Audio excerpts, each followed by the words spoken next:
Perkenalkan, nama saya Adelia Saputri dari Prodi Pendidikan Matematika Universitas Muhammadiyah Metro dengan NPM 2331010. Di sini saya akan menjelaskan bagaimana cara uji ANOVA One Way dan MANOVA dengan menggunakan Minitab. Pertama, kita masuk dulu ke dalam pengertian ANOVA. Jadi ANOVA One Way atau disebut dengan satu arah adalah pengujian yang digunakan untuk menguji perbedaan rata-rata antar 3 atau lebih kelompok berdasarkan satu faktor bebas atau independen. Tujuannya untuk mengetahui apakah perbedaan yang signifikan terdapat pada rata-rata kelompok berdasarkan faktor tertentu. Di sini saya memiliki data yang telah saya ambil dari skrip, di mana terdapat 3 model pembelajaran yang berbeda. Nah, setiap model pembelajaran berbeda tentunya memiliki nilai juga yang berbeda. Di sini ada 3 model pembelajaran, yaitu TPS, konvensional, dan inquiry. Kita copy dulu datanya, lalu kita paste ke dalam Minitab. Kita perlu membuktikan dulu apakah data ini berdistribusi normal dengan cara start, basic regression, dan normality test. Variabel kita klik nilai, kita pakai Anderson-Darling dan kita klik OK. Kita tunggu sebentar. Di sini hasilnya p-value-nya adalah 0,309, artinya lebih dari 0,05 dengan taraf signifikasi 5%. Artinya data ini terbukti normal. Setelah terbukti normal, kita gunakan untuk uji one way, ANOVA one way. Kita klik start, ANOVA, dan one way. Nah, untuk respon, kita masukkan data nilai dan faktornya kita masukkan model pembelajaran. Kita klik comparisons, sukainya kita klik OK, lalu OK.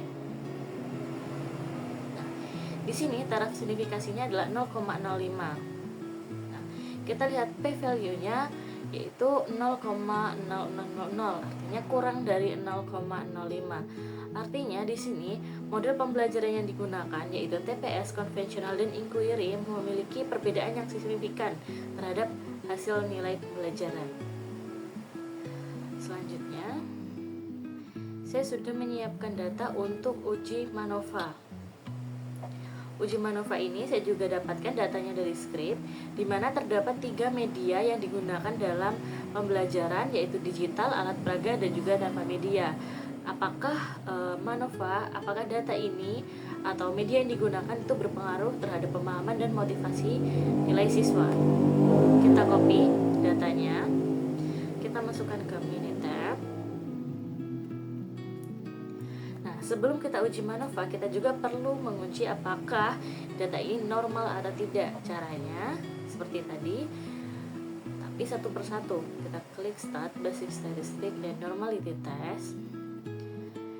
Hapus, lalu kita masukkan pemahaman, kita pakai Anderson-Darling, kita klik OK.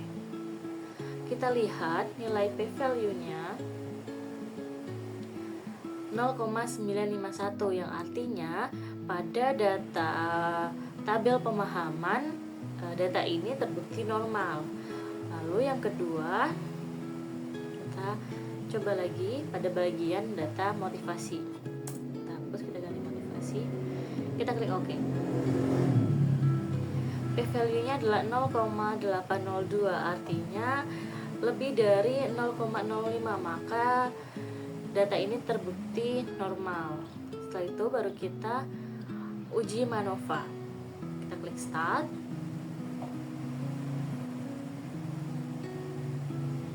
ANOVA, dan general MANOVA. Pada kolom respon kita isi pemahaman dan motivasi, kita select, dan pada model kita isi media. Kita klik OK.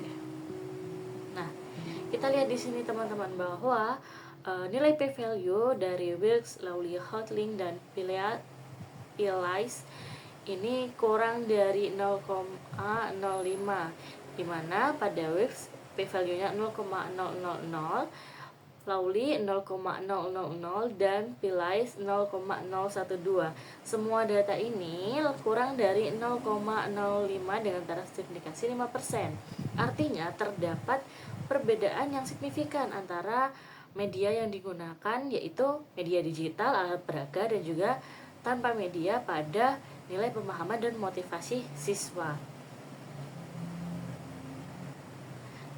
Tadi saya belum menjelaskan tentang MANOVA. Nah, MANOVA ini adalah teknik statistik untuk menganalisis perbedaan antara dua atau lebih kelompok ketika ada beberapa variabel dependen.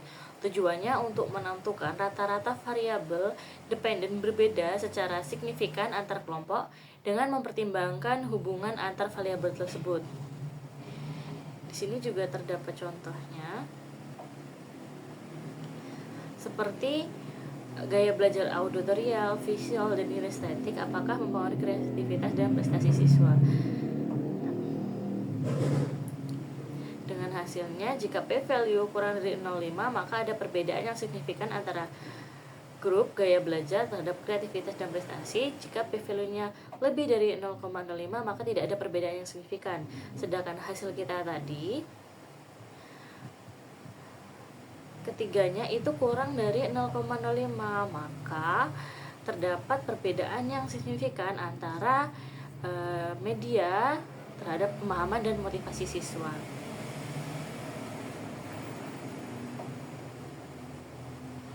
Terdapat perbedaan ANOVA dan juga MANOVA.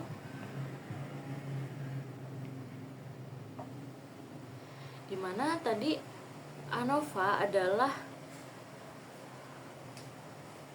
pengujian untuk menguji perbedaan rata-rata antar 3 atau lebih kelompok. Jadi ketika menggunakan ANOVA itu faktornya bebas atau independen, sedangkan MANOVA itu harus memiliki 3 faktor atau 2 faktor.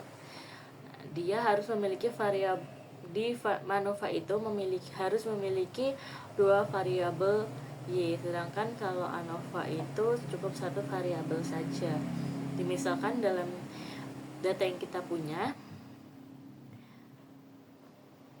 pada data ANOVA, tabel nilainya ini, model pembelajarannya ini memang memiliki 3 model, tetapi nilainya tetap 1. Sedangkan pada tabel MANOVA, dia memiliki media digital, alat peraga, dan media, namun memiliki data nilai berupa pemahaman dan juga motivasi. Mungkin cukup sekian dari saya. Apabila ada salah kata saya mohon maaf. Saya akhiri. Wassalamualaikum warahmatullahi wabarakatuh.